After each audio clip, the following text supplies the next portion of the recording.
विचार सागर ग्रंथामध्ये तरंग चौथा आणि चौथ्या तरंगामध्ये आपण आज जगद्ध्यासाचा द्रष्टा कोण याविषयी शंका व समाधान हे पाहणार आहोत. हे पाहत असताना कालचा परिच्छेद पाहिला होता, आधार आणि अधिष्ठान यातील भेद. तर शिष्याने एक शंका केली होती की हे जगत आहे, हे जगत अपार आहे, अमर्यादित आहे आणि हे अपार असणारे जगत आहे ते अविद्येमुळे प्रतीत होत आहे. मग ह्या जगताला आधार कोण आहे अशी शिष्याने शंका केली. तेव्हा श्रीगुरूने सांगितलं, बाबा या जगताचा आधारही तूच आहे आणि जगताला अधिष्ठान सुद्धा तूच आहे म्हणजे तुझा आत्मा जगताला आधार आहे आणि अधिष्ठान आहे हे सांगावं लागलं. वास्तविक पाहिलं तर आजातवादाच्या दृष्टीने जगत झालंच नाही, परंतु तो आजातवाद एकाएकी पटणे शक्य नाही, म्हणून त्याकरता विवर्तवाद सांगावा लागतो. आणि विवर्तवाद सांगत असताना ह्या जगताला आधार आणि अधिष्ठान तूच आहे असं श्रीगुरु त्याला त्या ठिकाणी सांगतात. आता ज्याला माझा आत्मा ब्रह्मरूप आहे त्याला जगत प्रतीतीला येत नाही, पण ज्याला माझा आत्मा ब्रह्मरूप नाही त्याला जगत प्रतीतीला येतं. तर जगत कशा प्रकारे प्रतीतीला येतं? जसं रज्जूच्या अज्ञानामुळं रज्जूवरती सर्पभ्रम होतो, तसं आत्मस्वरूपाच्या अज्ञानामुळं आत्मस्वरूपाच्या ठिकाणी जगत प्रतीतीला येत असतं. म्हणून हे सगळं प्रतीतीला येत असताना त्याची दोन कारणं त्या ठिकाणी सांगितले. एक सामान्य रूप सांगितलं आणि एक विशेष रूप सांगितलं. जसं रज्जूवरती सर्प प्रतीतीला येत असताना रज्जूला आपलं सर्प आणि सर्पज्ञानाला ही दोन कारणं सांगितली होती. म्हणजे सर्पाला रज्जू उपय चैतन्य आणि सर्पज्ञानाला अंतःकरण उपय साक्षी चैतन्य अशी दोन चैतन्य सांगितली होती. परंतु चैतन्य दोन नसून चैतन्य काय आहेत? एकच आहे. पण त्या चैतन्याची ओळख होण्याकरता त्याच्यासाठी उपाधीची आवश्यकता असते. उपाधी काय करते? आपण वेगळं राहून दुसऱ्याची ओळख करून देत असते आणि विशेषण काय करतं? आपल्यासहित दुसऱ्याची ओळख करून देत असतं. म्हणून या ठिकाणी उपाधी सांगितली रज्जू. मग रज्जू उपाधी सांगत असताना त्या सर्पाला अधिष्ठान कोण ठरले? रज्जू त्या ठिकाणी काय अधिष्ठान ठरली आणि आधार पण ठरलेली. कुठं? वर सामान्य दृष्टीनं, स्थूल दृष्टीनं. आणि वास्तविक पाहिलं तर त्या रज्जूला म्हणा, सर्पाला म्हणा, अधिष्ठान कोण आहे? तर त्या ठिकाणी चैतन्याचं अधिष्ठान आहे. आता हे वर रज्जू सांगितलं म्हणजे कोणत्या अर्थाने सांगितलं होतं? आपल्याला स्थूल दृष्टीने सांगितलं होतं ना, वर लक्षात येण्याकरता. तसं वास्तविक पाहिलं तर रज्जू अधिष्ठान होऊ शकत नाही सर्पाला, कारण रज्जू पण कल्पित आहे आणि सर्प पण कल्पित आहे. मग एक कल्पित दुसऱ्या कल्पिताला अधिष्ठान होऊ शकत नाही.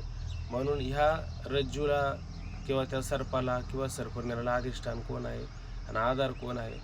आत्माच त्या ठिकाणी आधार आहे आणि अधिष्ठान सुद्धा आहे. तसं हे जगत असेल तर जगताला आधार आणि अधिष्ठान कोण आहे? आत्माच आहे. परंतु मग त्याची दोन रूपं असतात, एक सामान्य रूप असतं आणि एक विशेष अशा प्रकारचं रूप असतं. मग सामान्य रूप सांगत असताना आणि विशेष रूप सांगत असताना काय सांगितलं? सामान्य रूप. तर सामान्य रूप सांगत असताना भ्रांती ज्ञानाशी अभिन्न होऊन भ्रांती ज्ञानाच्या वेळीही प्रतीत होते ते सामान्य रूप. भ्रांती ज्ञानाशी अभिन्न होऊन, बरोबर आहे की नाही? जसा रज्जूवर तुम्हाला सर्प भासला, पण इदम रूपाने सामान्य रूपाने हे काहीतरी आहे असं वाटलं की नाही? मग हे इदम रूपाने काहीतरी आहे आणि हा सर्पच आहे असं भ्रांती ज्ञानाशी ते अभिन्न होतं का नाही? मग अभिन्न होऊन जोपर्यंत भ्रांती ज्ञानाचा काळ चालू आहे त्या भ्रांती ज्ञानाच्या वेळीही काय होतं? जोपर्यंत भ्रांतीचं ज्ञान आहे त्यावेळी काय होतं असतं? ते प्रतीत होत असतं, अनुभवाला येत असतं. मग हा काळ कुठपर्यंत चालतो? इदम रूपाने हे काहीतरी पडलं, कदाचित त्याला नंतर असं वाटलं हा सर्प नाही, फुलाची माळ पण आहे असं पण वाटू शकतं. कदाचित तो म्हणन फुलाची माळ नाही, हा दंड आहे असं पण म्हणू शकतो. असं भ्रांती ज्ञानाचा काळ सुरू आहे की नाही. भ्रांती ज्ञानाच्या काळामध्ये, भ्रांती ज्ञानाच्या वेळी काय होतं, ते प्रतीत होत असतं. ते त्याचं कोणतं असतं, सामान्य रूप असतं. आणि जेव्हा त्याला हे रज्जूच आहे प्रकाश पडतो, जेव्हा रज्जू आहे हे जेव्हा त्याला कळतं, तेव्हा ज्या रूपाची म्हणजे जेव्हा रज्जू रूपाची भ्रांती काळी प्रतीती होत नाही. कशाची, रज्जूची, बरोबर की नाही. परंतु प्रतीती झाली असता हा रज्जूच आहे असे जेव्हा त्याला प्रतीती झाली असता भ्रांती ज्ञानाचाच काय होत असतो, नाश होत असतो. ते त्याचं काही विशेष रूप असतं. आता सामान्य रूप याला आधार म्हणावं का अधिष्ठान म्हणावं, कोण उत्तर देत? आधार म्हणायचं. आणि विशेष रूप आहे त्याला आधार म्हणावं का अधिष्ठान म्हणावं?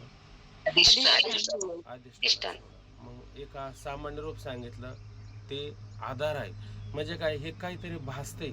वास्तविक पाहिलं तर ते आहे का, भासते का खरं नाहीच, त्याचं त्याला यथार्थ ज्ञान नाही म्हणून त्याला हे भासतं. मग जोपर्यंत आपलं अज्ञान आहे ना तोपर्यंत हे सगळ्याला आधार आहे. म्हणजे कशाला, आपल्याला अज्ञान असलं की ह्या सगळ्या जगताला काय, ते अज्ञानाचा आधार. आपण नेहमी म्हणतो की नाही की कीर्तनकार आता जे लुटमार करतात की नाही, त्या लुटमारीला कारण काय ठरलं बरं, आपलं अज्ञान आहे ना. जर तुम्हाला ज्ञानेश्वरी गाता आहे हा विचारसागर जर यथार्थ कळला असता तर कीर्तनकाराचं भांडवल टिकलं असतं का? कीर्तनकाराचं भांडवल टिकलंच नसतं तुमच्या पुढं. मग कीर्तनकाराला का मग शोधावं लागलं असतं ग्रंथ इकडं तिकडं. पण तो ग्रंथात कधी पाहतो का, बाहेरच्या तुम्हाला सांगून मोकळं होऊन जातो. आपण म्हणतो छान कीर्तन झालं, त्यापेक्षा छान सांगू का, त्याने कितीतरी वेळा माझं नाव घेतलं असं तो सांगत असतो. म्हणजे त्याच्या कीर्तनाला किती मोठा आधार झाला बरं. काय आधार झाला, तुमचं अज्ञान काय होतं, त्या कीर्तनाला आधार होत असतं. तुम्हाला जर अज्ञान नसेल तर हे सगळं सांगावं लागलं असतं का, सांगावं लागलं नसतं. जेवढं अज्ञान आहे सामान्य रूपाने असतं ना, ते सगळं या जगताला, भ्रांतीला काय असतं, आधार असतं. जगताला आधार असतं. आणि विशेष जेव्हा आपल्याला आपल्या आत्मस्वरूपाचं यथार्थ ज्ञान झालं असतं ना, त्यावेळेस तुम्हाला तुमचा आत्मा ब्रह्मरूप आहे असं जर कोणी सांगितलं तर तुम्ही काय म्हणाल, अरे ते तर मला कळालेलंच आहे ना, ते तर मला कळालंच आहे असं म्हणू शकतो का? हे बघा, ही माझी एक बायको. बरं मग तुम्ही एक जर नाही म्हणलं तर ती तुमची बायको राहत नाही का? बरं तिला बायको नाही म्हणलं तर मग ती बायको राहत नाही का? ती आहेच आहे ना, बरोबर आहे ना. मग तिला एक म्हणायचं बायको म्हणायचं असं काही कारण राहतं का? काहीच कारण राहत. कळालं ना ते, मग कळाल्याच्या नंतर सांगावं लागतं का? सांगावं लागत नाही. किंवा त्याच्याविषयी भ्रांती किंवा भ्रम निर्माण होतो का? कधी भ्रांती निर्माण होत नाही आणि कधी भ्रमही निर्माण होत नाही. त्याचा निश्चय झालेला असतो. जेव्हा त्याचा निश्चय झालेला असतो तेव्हा ते कोणतं असतं, विशेष रूप असतं. मग हे विशेष रूप काय होतं असतं, हे विशेष रूप त्याला आता अधिष्ठान रूपाने असतं. काय असतं, अधिष्ठान रूपाने असतं.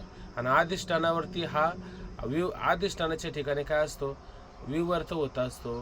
किंवा अधिष्ठानावरती जो आद्यस्थ पदार्थ असतो की नाही, तो आद्यस्थ पदार्थ हा अधिष्ठानाच्या रूपानेच असतो का अधिष्ठानाहून वेगळा असतो? अधिष्ठानाहून वेगळा नसतो. मग त्याला तो प्रतितर येतो का, दिसतो का, हे जगत वगैरे सगळं जगत वगैरे दिसतं, पण तो आता सत्य मानत नाही. का बरं सत्य मानत नाही? कारण त्याला कळलेलं का हे सगळं माझ्यावरती प्रतीत होत आहे, माझ्यामुळं ह्या ठिकाणी भासत आहे. ते त्याला काय होतं असतं, नेहमी अधिष्ठान होत असतं. मग एक सामान्य रूप आणि एक विशेष रूप अशी दोन रूपं ह्या ठिकाणी वर्णन करून सांगितली. हे दोन रूपं का वर्णन करून सांगितले, रज्जूवर सर्प, तसं आपल्या आत्म्यावरती आपल्या आत्मस्वरूपावरती जगत कसं भासतं, जगत भासण्याचं कारण काय, किंवा आपल्याला आत्मस्वरूपाचे यथार्थ ज्ञान का होत नाही, आपल्याला आनंद का होत नाही. आपल्याला आनंद होतो, पण कोणता आनंद होतो, एकदम विषयाच्या सापेक्ष लहान लहान छोटा छोटा अशा पद्धतीचा आनंद होतो. आला काय आणि गेला काय तो सारखाच असतो. जेव्हा आपण म्हणत असतो मी मी मी मी असं म्हणतोय की नाही, तेव्हा मी म्हणत असतो. जड पदार्थ कधी म्हणतो का मी मी मी? जड पदार्थ कधीच म्हणू शकत नाही मी. मग म्हणू शकतो कोण, चेतन म्हणू शकतो का, बरोबर आहे ना. मग चेतन म्हणतो की नाही, मी आहे, घट आहे, पट आहे, हे आहे असं आहे का नाही. तर याच्यामध्ये काय होतं असतं का, परमात्म्याचा एक अंश येत असतो. कशाने येत असतो, मी आहे किंवा घट आहे, पट आहे असं म्हणतो की नाही, तेव्हा परमात्म्याचा एक अंश येत असतो. त्या अंशाला काय म्हटलं जातं बरं, सत. सत आहे का नाही, हा परमात्म्याचा काय येत असतो, त्याच्यामध्ये एक अंश असतो. मग एक अंश येतो का नाही, हे सामान्य रूप आहे का विशेष रूप आहे? सामान्य रूप. सामान्य रूप आहे. हे सामान्य रूप आहे का हेच आधार आहे? आधार पण हे आधार पण तेच आहे, सामान्य रूप आहे. परमात्म्याचा एक अंश येतो, तो सत येतो, बरोबर की नाही? आणि ज्या टायमाला त्याच्या ठिकाणी चित आणि आनंद आणि सत हे तिन्ही त्या परमात्म्याचे तिन्ही अंश येतात, बरोबर आहे की नाही? तेव्हा त्याला काय म्हणतो आपण, अधिष्ठान असं म्हणत असतो. आणि अधिष्ठान हेच खरं परमात्म्याचं किंवा आपलं त्या ठिकाणी काय स्वरूप त्या ठिकाणी आहे. मग ह्या ठिकाणी सामान्य रूपामध्ये सत पाहायचं आणि विशेष रूपामध्ये सत चित आनंद असं त्या ठिकाणी पाहायचं. असं आपण कालपर्यंत विचार करून आलो. आता आपण आज काय करू की जगदाध्यासाचा द्रष्टा कोण याविषयी शंका व समाधान हे पण पाहू.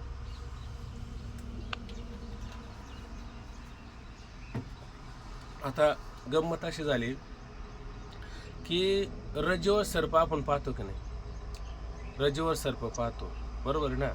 मग त्या ठिकाणी पाहत असताना किती गोष्टी असल्या पाहिजे. कोणत्या गोष्टीचं ज्ञान व्हायचं असेल तर त्याला काय असले पाहिजे, दुपटी असले पाहिजे का त्रिपटी असले पाहिजे? त्रिपुटी वाचून ज्ञान होतं का माणसाला?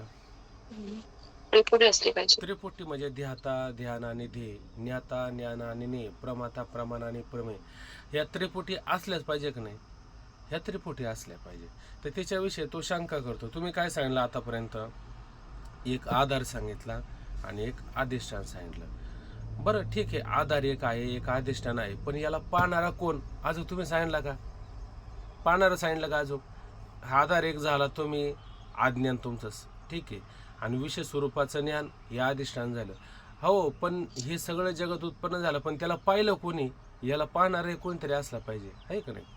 तर सांगतात पहा, शिष्य आता मनात अशी शंका येते की रज्जू सर्प दृष्टांतात स्थूल दृष्टीने रज्जू आधार. आता हे वर म्हणजे स्थूल दृष्टीने काय सांगितलं की रज्जू सांगितलं, काय त्या ठिकाणी आधार सांगितलं, म्हणजे त्याचं सामान्य ज्ञान सांगितलं. त्यावर अनिर्वचनीय उत्पन्न झालेला मिथ्या असणारा सर्प काय झालं, दोन गोष्टी झाल्या, आहे का नाही? आणि त्याच पाहणारा कोणी एक मनुष्य, त्याला कोणीतरी एका मनुष्याने पाहिलं पाहिजे, ठीक आहे ना? मग कोणी एक मनुष्य, असे तीन पदार्थ असतात, आहे का नाही?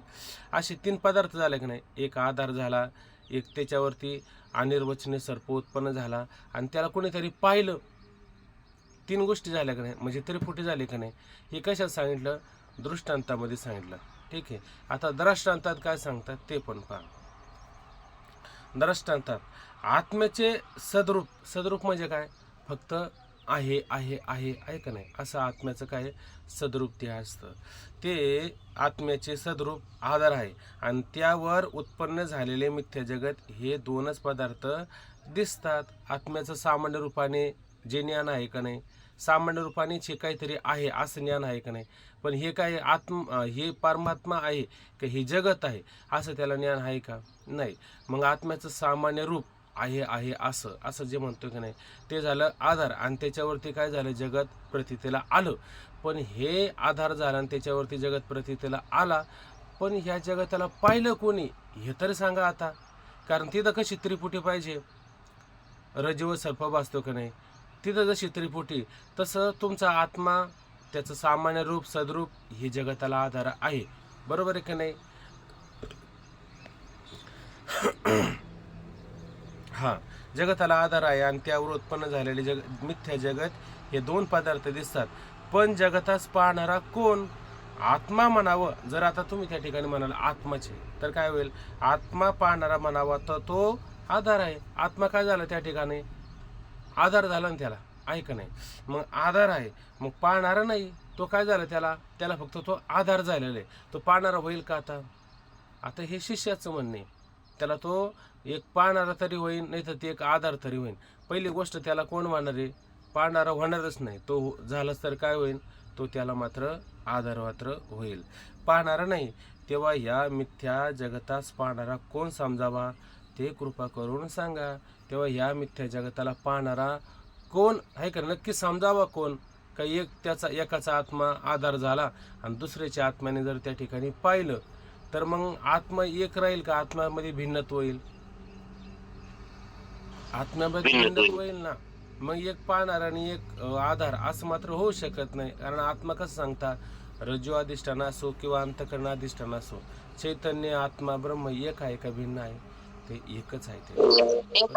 हा, म्हणून त्याला एक आधार तरी होईल, नाही तर पाहणार तरी होईल. म्हणून कृपा करून सांगा त्याला पाहणारा कोण असं सांगतात. हा मुद्दा लक्षात आला सर्वांच्या? महत्वाचा मुद्दा आहे, ठीक आहे ना.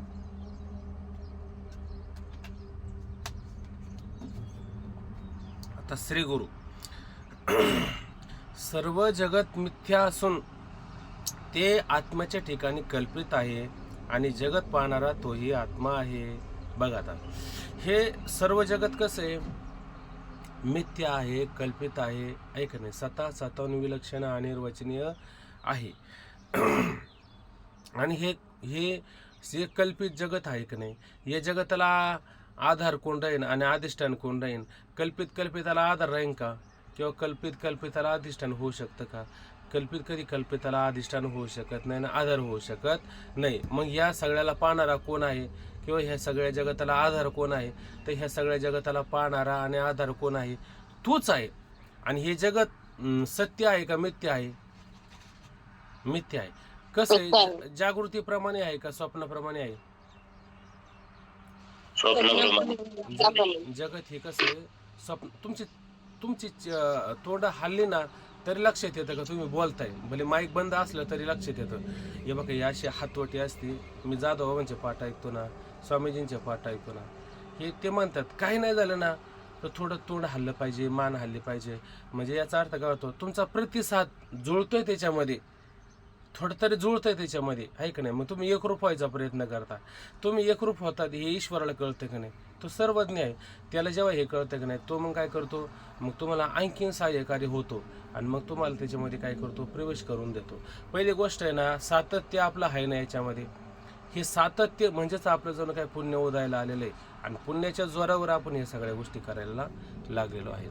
मला आता एवढं म्हणायचं आहे की हे जगत कसं आहे? स्वप्नाप्रमाणे मिथ्य आहे का नाही? बरं, मग ज्यावेळेस आपल्याला स्वप्न पडतंय का नाही, मग स्वप्न जेव्हा पडत असतं तेव्हा ते बाहेरचे पदार्थ आत येतात का आतच कल्पित तयार होत असतात?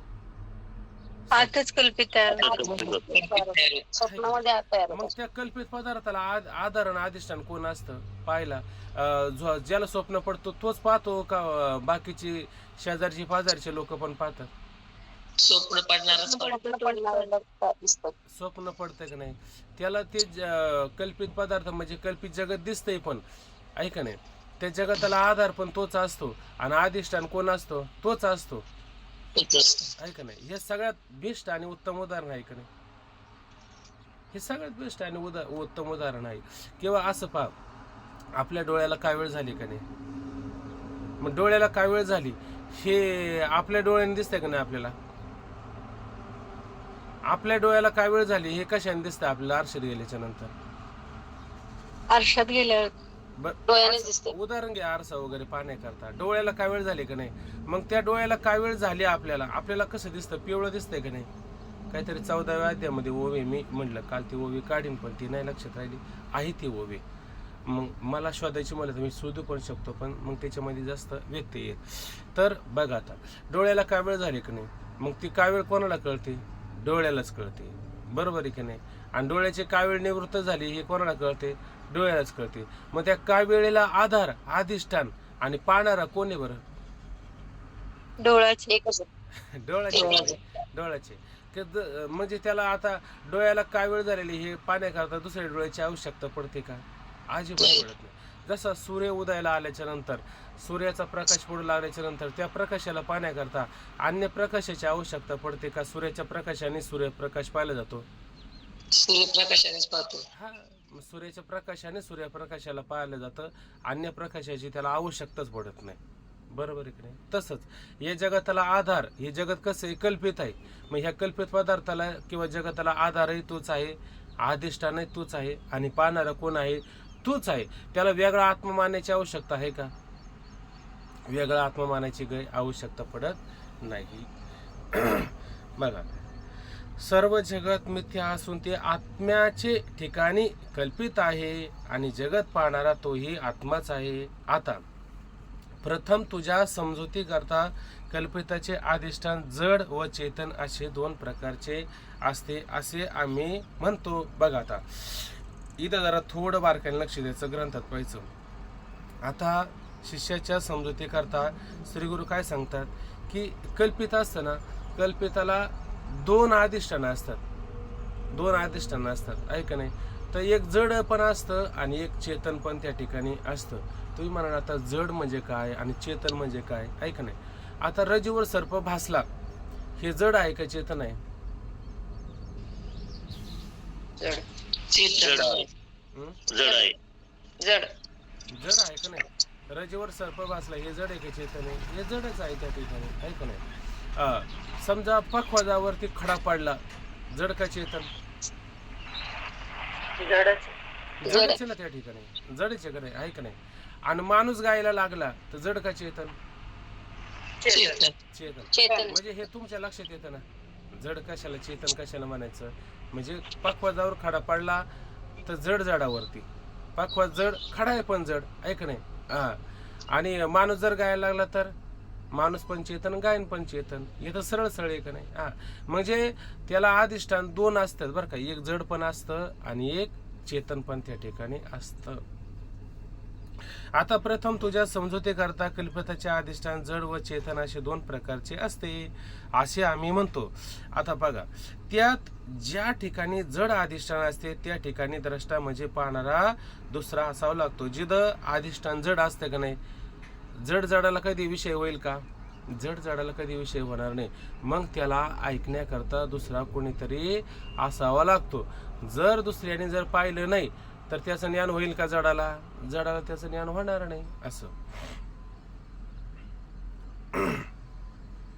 त्या ठिकाणी जड अधिष्ठान असते त्या ठिकाणी द्रष्टा कुठे गेलं का म्हणजे,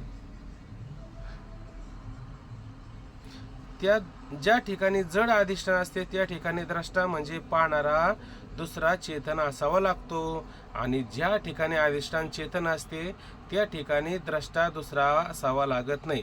ज्या ठिकाणी जड अधिष्ठान असतं ना कल्पिताला, त्या ठिकाणी त्याला पाहणारा, ऐकणारा, विषय करणारा कोणीतरी दुसरा असावा लागतो. पण ज्या ठिकाणी अधिष्ठान चेतन असेल तर त्या ठिकाणी मात्र पाहणारा दुसरा, ऐकणारा, विषय करणारा असण्याची आवश्यकताच पडत नाही. बघा आता, ते चेतन अधिष्ठान द्रष्टा असते. ज्याप्रमाणे स्वप्नाचे अधिष्ठान साक्षी चैतन्य आहे आणि अविद्याद्वारा द्रष्टा तोही आहे. दुसरा द्रष्टांत असा की, आता एक द्रष्टांत समजून घ्या बरं का बारकाईनं.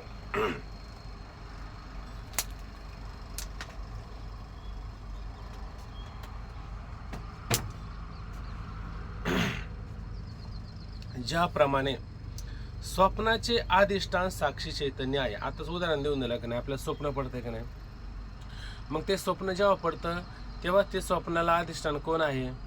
साक्षी चैतन्य आहे. बरोबर आहे की नाही. स्वप्नाचे अधिष्ठान साक्षी चैतन्य आहे आणि अविद्याद्वारा द्रष्टाही तोच आहे. आता स्वप्नामध्ये जे पदार्थ असतात ते स्वप्नातले पदार्थ व्यवहारामध्ये सत्य ठरतात का मिथ्या ठरतात? मिथ्या ठरतात. मग व्यवहारामध्ये ते पदार्थ काय ठरत असतात? मिथ्या ठरत असतात. आणि जे व्यवहारामध्ये मिथ्या ठरत असतात ते पदार्थ, त्या पदार्थाचं ज्ञान अंतःकरण वृत्तीद्वारा होत असतं का अविद्या वृत्तीद्वारा होत असतं? मग ते पदार्थ कल्पित असतात आणि कल्पित पदार्थ जे असतात ते बाहेरचे असो नाही तर अंतःकरणातले असो, त्या कल्पित पदार्थाचं ज्ञान जेव्हा व्हायचं असतं ना तेव्हा ते अविद्या वृत्तीद्वाराच कोण करतो असतो? साक्षी त्याचं प्रकाशन करत असतो. आणि जेव्हा पदार्थ जसा आहे तसा, ज्याचा कधी व्यवहारामध्ये बाध होत नाही, अशा पदार्थाचं जेव्हा तो साक्षी प्रकाशन करतो तेव्हा तो साक्षीच असतो प्रकाशन करणारा. पण तो अंतःकरण वृत्तीद्वारा प्रकाशन करतो तेव्हा त्या साक्षीला काय नाव येतं? कोणतं चैतन्य म्हणायचं त्याला? तेव्हा त्याला प्रमातू चैतन्य म्हणायचं. बरोबर आहे की नाही. कारण का ते ज्ञान मात्र व्यवहारामध्ये बाद होत नाही. आणि जे ज्ञान व्यवहारामध्ये बाद होतं, तुम्ही म्हणणार रात्री स्वप्न पडलं आणि स्वप्नात तुम्हाला एवढी रक्कम दिली, आता पाठ झाली आमची रक्कम ती देऊन टाका, असं तुम्ही म्हटलं तर ते कोणाला मान्य तरी होईल का? मान्य होणार नाही. मग याचा अर्थ ते ज्ञान काय व्यवहारामध्ये बाद होणारं आहे, ते कल्पित आहे. आणि कल्पित पदार्थांचं प्रकाशन करणारा साक्षी असतो, पण तो अविद्यावृत्तीद्वारा त्याचं काय करतो असतो, प्रकाशन करत असतो. आणि प्रकाशन करतो आणि त्याला अधिष्ठान तो नसतो का? प्रकाशन तर तो करतोच असतो आणि त्याचा अधिष्ठान कोण असतो? तोच असतो. आणि आधार कोण असतो त्या कल्पिताला? आधार पण तोच असतो, प्रकाशन पण तोच करतो असतो, अधिष्ठान सुद्धा कोण असतो? तोच असतो, आहे का नाही? आणि त्याला पाहणारा कोण असतो? तोच असतो. म्हणजे आता किती गोष्टी आल्या. प्रकाशन करणारा तोच, पाहणारा तोच, हा, आणि आधार तोच, आणि अधिष्ठान तोच. किती गोष्टी वाढल्या आता. सगळा काय तोच झालेला आहे का नाही? वेगळं काय होतं का त्या ठिकाणी? वेगळं काही होत नाही. ते आता जेव्हा पाचवा तरंग येणार आहे ना, ओंकार महाराज आहे का? बंद झालं आहे ना. हा, ते असं हा यांचा कसा आवाज चालू असल्यामुळे ते दिसून राहतात, तुम्ही दिसत नाही. ते कायचं उदाहरण दिलं होतं, जाळं सांगितलं होतं त्याच्यामध्ये आपल्याला. मकडीचं जाळं, त्याला काय म्हणतो आपण? कातीन किंवा कोणता किडा म्हणतो त्याला? जरा पारिभाषिक शब्द आहे. वर्ण नाभी ना, कोळी कोळी कोश नाभी सिद्धांत असंच म्हणतात त्याला. हा, तर ते काय करतो, ते जाळं तयार पण करतो, त्याच्यात खेळतो पण, आणि त्याला गिळू पण टाकीत असतो, बरोबर ना? म्हणजे त्या जाळ्याला आधार तो होतो, अधिष्ठान होतो तो, ऐक नाही. आणि त्याला नष्ट करणारा सुद्धा कोण असतो? तोच असतो. तसं हे जगत निर्माण कसं झालं? अज्ञानामुळं, ऐक नाही. आणि त्याचं ज्ञान झाल्याच्या नंतर ते नष्ट पण होतं. आणि हे सगळं का झालं? याला कारण कोण होतं? तर कारण पण तोच त्या ठिकाणी असतो, बरोबर आहे की नाही? अगदी त्याप्रमाणे ज्याप्रमाणे स्वप्नाचे अधिष्ठान साक्षी चैतन्य आहे आणि अविद्या वृत्तीद्वारा द्रष्टाही तोच आहे. एक दृष्टांत झाला, ठीक आहे. आता दुसरा दृष्टांत असा, आता हे कसं झालं? चेतन झालं ना हे स्वप्न पदार्थ, त्याला साक्षी, प्रकाशन करणारा, आधार, अधिष्ठान. हे कोणतं उदाहरण झालं? चेतनाचं उदाहरण झालं की नाही? आता जडाचं उदाहरण सांगतो. दुसरा दृष्टांत असा की जड मृदंगावरती एखादा खडा पडला तर त्यापासून उत्पन्न होणाऱ्या ध्वनीस ऐकणारा कोणी चेतन मनुष्य असावा. चेतन मनुष्य लागतो.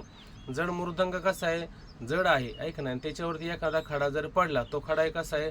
जड आहे, ठीक आहे. पण जड आहे, मग तो ध्वनी तर झालाय का नाही त्या ठिकाणी? ध्वनी आता आकाशामध्ये विजा चमकतात, कडकड होतात, विजेचा आवाज येतो कधी? आपल्याला आवाज येतो, आपण घाबरतो, आपल्याला भय निर्माण होतं. तसं मृदंगावरती खडा पडला, आवाज झाला, पण आवाज झाला, त्या मृदंगाने ऐकला का? मृदंगाने मात्र ऐकलं नाही.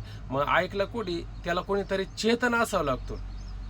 चेतन असाल तर तो ऐकू शकतो, आणि चेतन नसेल तर रोज एक मृदंगावरती खडे पडले तर तो मृदंगाला मात्र त्याचा आवाज येणार नाही. म्हणून चेतन असावं लागतो. आणि समजा मनुष्य जर गायला लागला तर त्याला आता कोण चेतन असावं लागतो का दुसरा?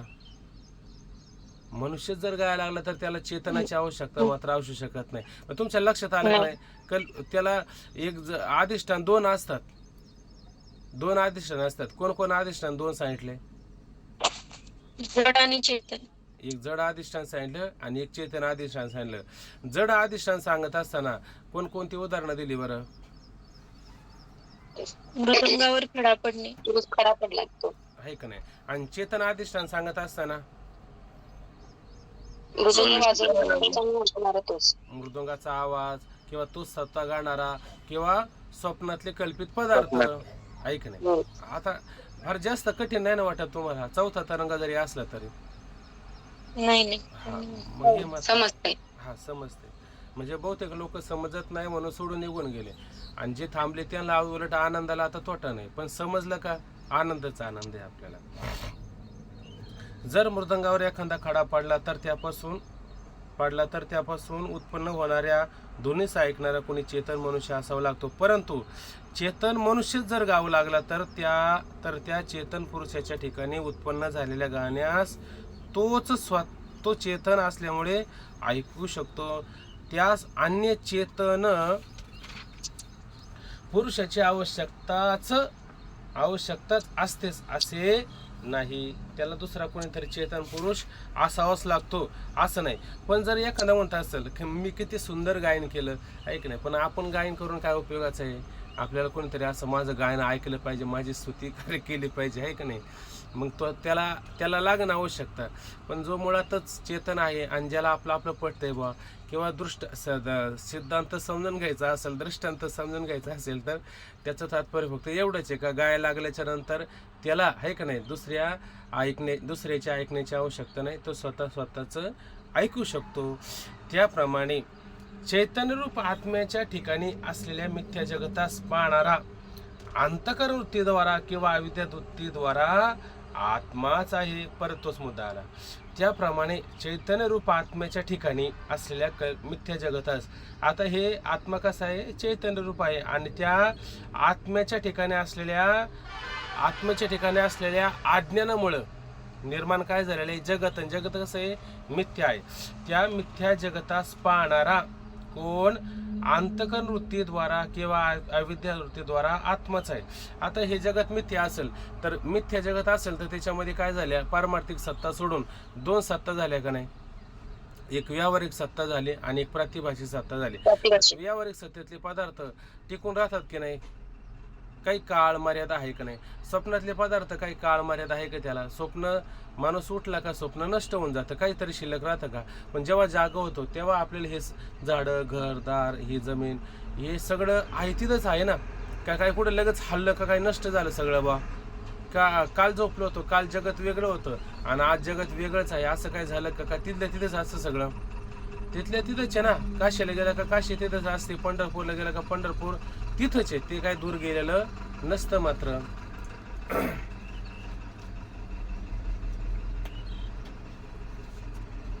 तसं याच्यात काय लक्षात घ्यायचं की आत्मस्वरूपाच्या अज्ञानामुळे हे जगत मिथ्या आहे, कल्पित आहे.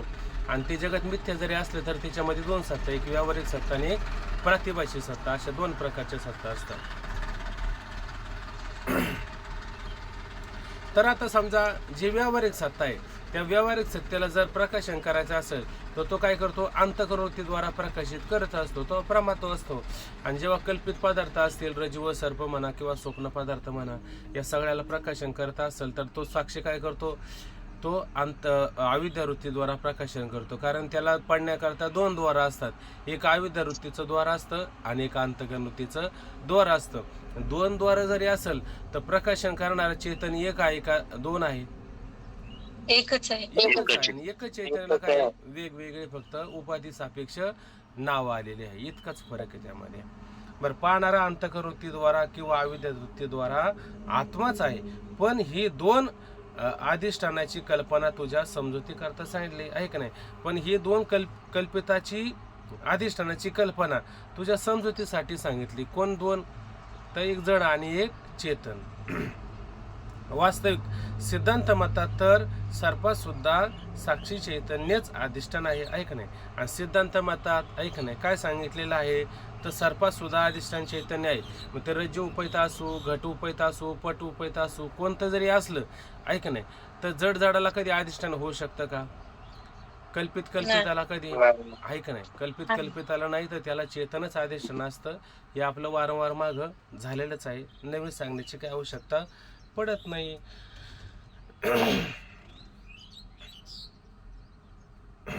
तर पण ही दोन अधिष्ठानाची कल्पना तुझ्या समजुती करता सांगितली. वास्तविक सिद्धांत मतात तर सर्पात सुद्धा साक्षी चैतन्यच अधिष्ठान असून अविद्या वृत्तीद्वारा तोच त्याचा काय आहे? द्रष्टा आहे. त्याप्रमाणे सर्व कल्पित जगताचे अधिष्ठान तुझा आत्मा असून द्रष्टाही तोच आहे. आता मुद्दा राहिला कशाचा होता? द्रष्टा. आधार अधिष्ठान आम्हाला कळालं होतं, पण त्याचा द्रष्टा आहे का नाही, हा मुद्दा त्या ठिकाणी झालेला होता. पण आता हा मुद्दा पण आमच्या लक्षात आला की द्रष्टा आता आत्माच आहे, प्रकाशन करणारा आत्माच आहे, आधार त्याचा आत्माच आहे, अधिष्ठान त्याला आत्माच आहे, आत्माच परमात्मा रूप आहे. म्हणजे हे जगत कशावर भासतं? माझ्यावर भासतं का आत्म्यावर भासतं का ब्रह्मावर भासतं? आत्म्यावर भासतं, आहे का नाही? माझ्यावर मात्र भासू शकत नाही, कारण मी आत्मा नाही ना, का मीच आत्मा आहे, मीच परमात्मा आहे, का माझ्यावर जगत भासते? मी साधमय. हा, आणि माझ्याच अज्ञानामुळे जगत मला भासते. मग माझ्या ठिकाणी आलेलं अज्ञान काय करावं लागेल, मला घालावं लागेल, आहे का नाही? असे अशा रीतीने तुझ्या आत्मस्वरूपाच्या ठिकाणी संसार दुःख मिथ्या प्रतीत होते, आहे का नाही? ह्या सर्व वरील उदाहरणानुसार विचार जर केला तर अशा रीतीने तुझ्या आत्मस्वरूपाच्या ठिकाणी संसार दुःख मिथ्या प्रतीत होत आहे. असे कोण कोणास म्हणत आहे बरं? नवीन व्यक्तीने उदाहरण द्या जरा. नेहमीच देणारच आहे. नवीन कोण देतं उदाहरण बरं? जे बोलत नाही अशाने द्या बरं. श्री गुरु शिष्य सांगतात. श्री गुरु शिष्यांना सांगतात. अशा रीतीने तुझ्या आत्मस्वरूपाच्या ठिकाणी संसार दुःख मिथ्या प्रतीत होत आहे. अशा असता त्याच्या निवृत्तीची इच्छा तुला काय म्हणून व्हावी, आहे का नाही? आता हे सगळं मिथ्या आहे का सत्य आहे? मिथ्याच प्रतीत होत आहे. आणि त्याच्या निवृत्तीची इच्छा तुला काय म्हणून व्हावी? आता जर एखादा पदार्थ सत्य असेल तर सत्य पदार्थाच्या निवृत्तीची इच्छा मनुष्याला होते का नाही? हा सत्य पदार्थ आहे, त्याची निवृत्तीची इच्छा व्हावी, ठीक आहे. पण पदार्थ जर मिथ्या असेल तर मिथ्या पदार्थाच्या निवृत्तीची इच्छा काय म्हणून व्हावी बरं? काय आवश्यकता आहे का? काही आवश्यकता नाही. पण तरी वाटत असेल ना मिथ्या पदार्थाची निवृत्ती, पण त्याची निवृत्ती व्हावी अशी इच्छा होत असेल तर ती इच्छा व्यर्थ आहे त्या ठिकाणी. बरोबर आहे की नाही? इच्छा व्यर्थाची ना त्या ठिकाणी.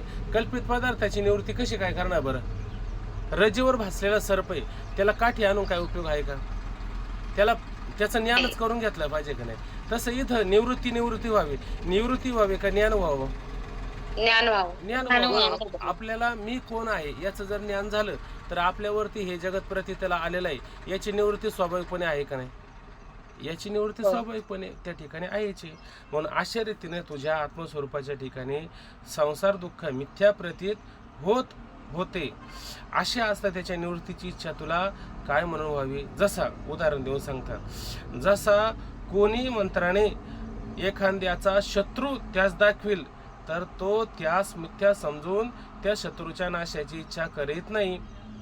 आता उदाहरण दिलं बरं का, की आता पूर्वीचं उदाहरण होतं, त्या टायमाला मोबाईल वगैरे काय आपल्याकडं नव्हतं, आहे का नाही? म्हणून आता उदाहरण काय दिलं की कोणी एखाद्या मंत्राने, आहे का नाही, मंत्राने वगैरे त्या पूर्वीच्या काळामध्ये त्या मंत्रामध्ये तसं सामर्थ्य असायचं. आणि मंत्राने एखाद्याला त्याचा शत्रू दाखवला, आहे बघ, या मंत्राच्या जोरावरती आता मी तुला तुझा शत्रू दाखवतो. त्या शत्रूला आता व्यवस्थित पाय, आहे का नाही? मग त्या मंत्राच्या जोरावर त्याने त्याचा शत्रू उभा केला आणि उभा केल्याच्या नंतर मग तो त्याला मारण्यास धाजतो का? तयार होतो का? जाऊ दे, ते नाही मंत्राचं कळालं. हे बघा, तुमचा शत्रू कोण आहे हे तुम्हाला कळालं का? म्हणजे कोण आहे? हे बघा, मी ना त्याचा मोबाईलमध्ये फोटो काढलेला आहे. तुम्ही काय करा, हा मोबाईलमध्ये त्याचा फोटो पहा, म्हणजे तुमच्या लक्षात येईल का तुमचा शत्रू कोण आहे. ज्या शत्रूमध्ये तुम्हाला आतापर्यंत व्यवस्थित जीवन जगता आलेलं नाही, आता तो शत्रू मी तुम्हाला दाखवणार आहे. तुमची तयारी आहे का? हो, माझी तयारी आहे. तुम्ही भाली भरच्या काठ्या वगैरे घेऊन तयार आहे का? हो म्हणले मी तयार आहे. आणि त्याला मोबाईलमध्ये त्याचा शत्रू दाखवला. मग तो मोबाईलमध्ये शत्रू पाहिल्याच्या नंतर तो लगेच तयार होतो का मारायला? मोबाईलमधला पाहून होईल का असं कधी? कारण मोबाईलमध्ये खरं आहे का त्याचा शत्रू? मोबाईलमधला खरा शत्रू आहे का कल्पितच आहे? तिथं कल्पितच आहे ना. मग कल्पित शत्रूला पाहून त्याला मारण्याकरता कोणी तयार होतो का? उदाहरण द्यायचं झालं तर शिवाजी महाराजांच्या इतिहासामध्ये असं उदाहरण आलं, त्याचं नाव नाही मला आठवत, की तो शत्रू मारला गेला.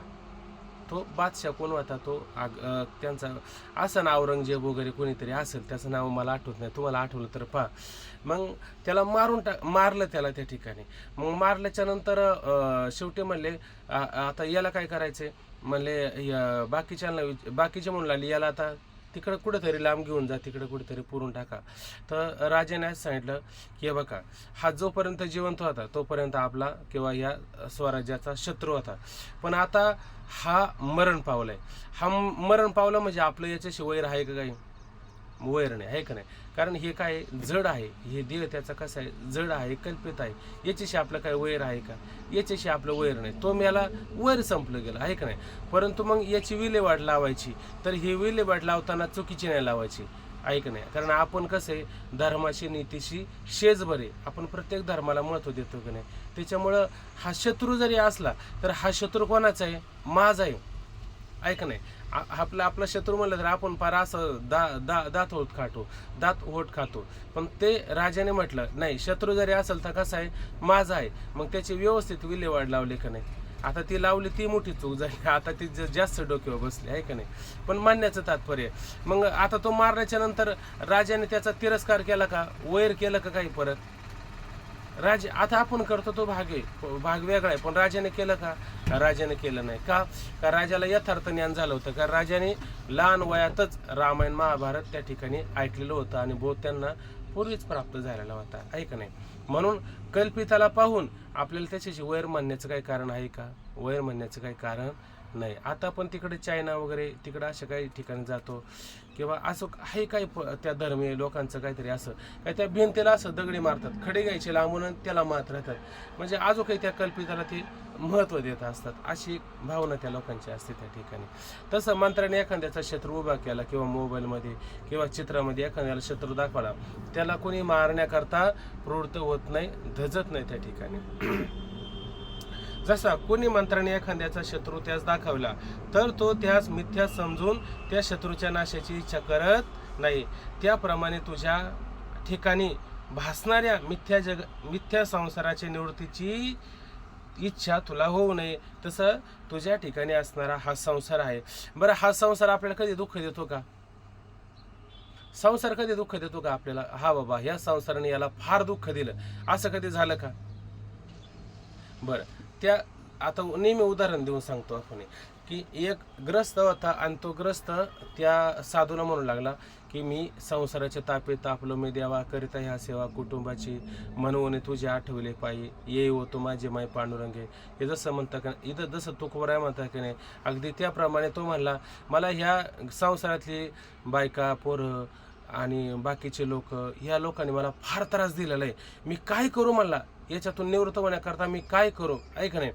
तर मग तो साधू काय म्हटला, साधू काहीच म्हणलं नाही, आपल्या अंगावरची सगळी कपडे काढली, फक्त लंगोटी कमरेला ठेवली आणि एक विडी बाबळ होती आणि विडी बाबळीला काय जाऊन त्या ठिकाणी घट्ट मिठी मारली आणि त्या अंगावर ते विड्या बाबळीचे मुंगळे त्या अंगावर चढले, डसू लागले, त्याला चावू लागले आणि मोठमोठ्याने तो आरडावरडा करू लागला, सोडा सोडा सोडा सोडा सोडा.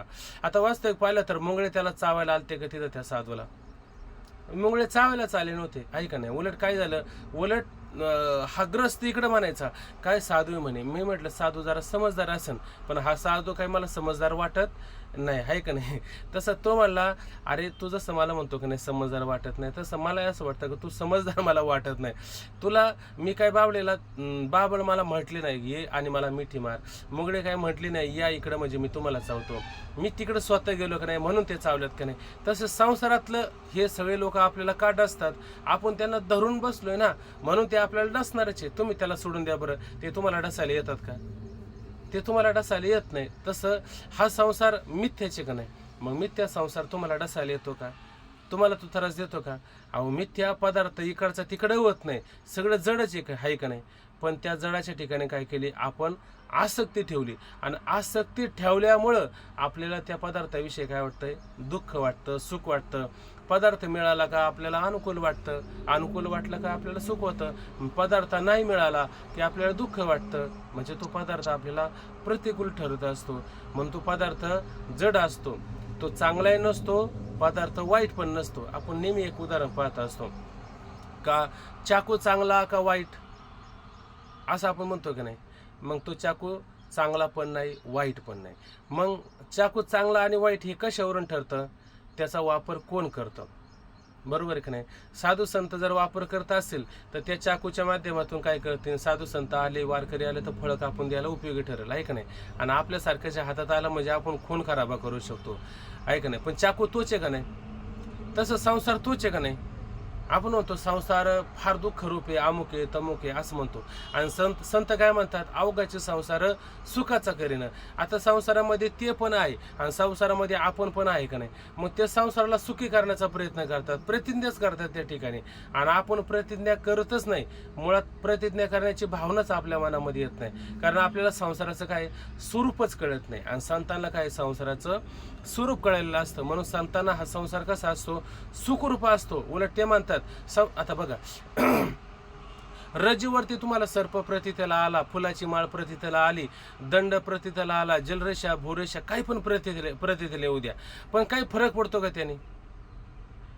बरं सर्प प्रथितेला आला म्हणजे ती दोरी विषारी होते का? दंड प्रथितेला आला म्हणजे दोरी कडक होते का? नाही. जलरेषा प्रथितेला आली म्हणजे दोरी वल्ली होती का? नाही. काहीच होत नाही ना. ऐक नाही, मग काहीच होत नाही हे जेव्हा कळते का नाही आपल्याला, तुकोबरा म्हणतात रज्जू सर्पाकार भासले जगडंबर. रज्जू सर्पाप्रमाणे हे जगत आम्हाला भासतंय का नाही? रज्जू सर्पाप्रमाणे जगत भासते. मग ह्या जगतामध्ये जसं मृगजळाचं जर किती पाऊस जर मृगजळाचा किती जर पूर आला तर गवताची काडी तरी वाईल का? गवताची काडी पण वाहत नाही. आता हे बोलायला किती सोपं वाटतं आपल्याला, आहे का नाही? तुकोबरांच्या भाषेमध्ये जर गेलं तर मग त्या मृगजळाने कधी गवताची काडी जर वाहत नाही, तसं ह्या संसारामध्ये काहीच होत नाही, इकडचं तिकडं पण होत नाही. म्हणून ते म्हटले का नाही, बरे झाले देवा निघाले दिवाळी. म्हणजे हे बोलणं खरं होतं का खोटंच होतं त्यांचं? हे सगळं खोटंच आहे ना. लटके हासे, लटके रडे, लटके उडे, लटके पे, लटके माझे, लटके तुझे, लटके ओझे, लटक्याचे, लटके गाय, लटके द्याय, लटके जाय, लटके पे, लटके भोगे, लटके त्यागे, लटके जोगी जगमाया, लटका तोका, लटके भावे, लटके बोले, लटके सवे. सगळं सगळं लटकेच आहे ना. आम्ही लटके न बोलो वर्तमान खोटे, हे सगळं लटके लटकेच आहे ना.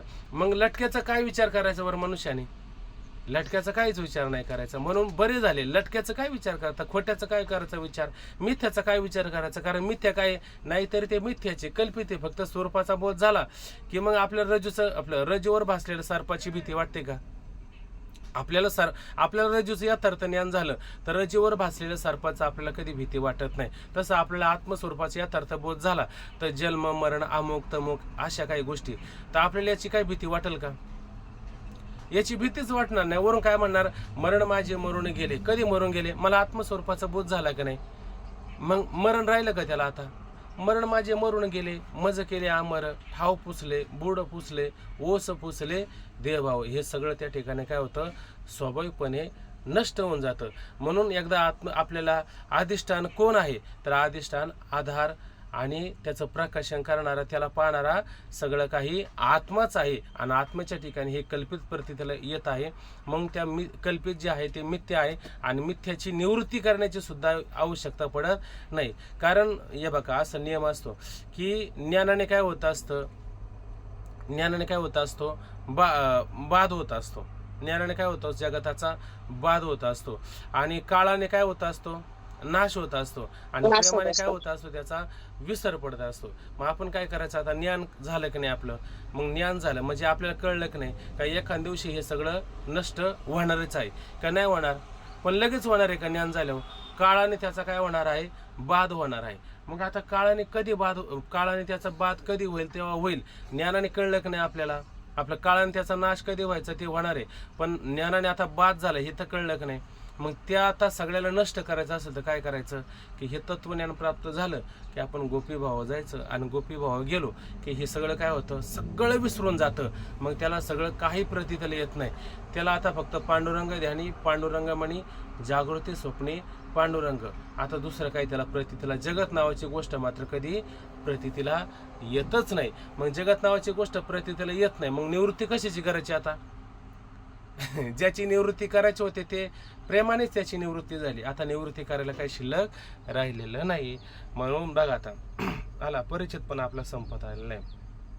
त्याप्रमाणे तुझ्या ठिकाणी भासणाऱ्या मिथ्या संसाराच्या निवृत्तीची इच्छा तुला होऊ नये. ठीक आहे, आता उद्याचा विषय आपण हा उद्या पाहू. काय करायचं ओंकार महाराज?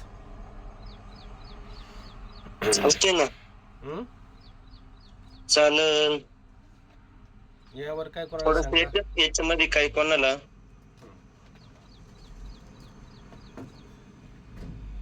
काय नाही, काही शंका नाही याच्यामध्ये. काय बोलायला नको नाही काही. मग नसेल तर मग नाहीतर मग थोडक्यात बघायचं का, अजून काही 5-10 मिनिटं. बरं, मग आता हे बंद करतो बोला.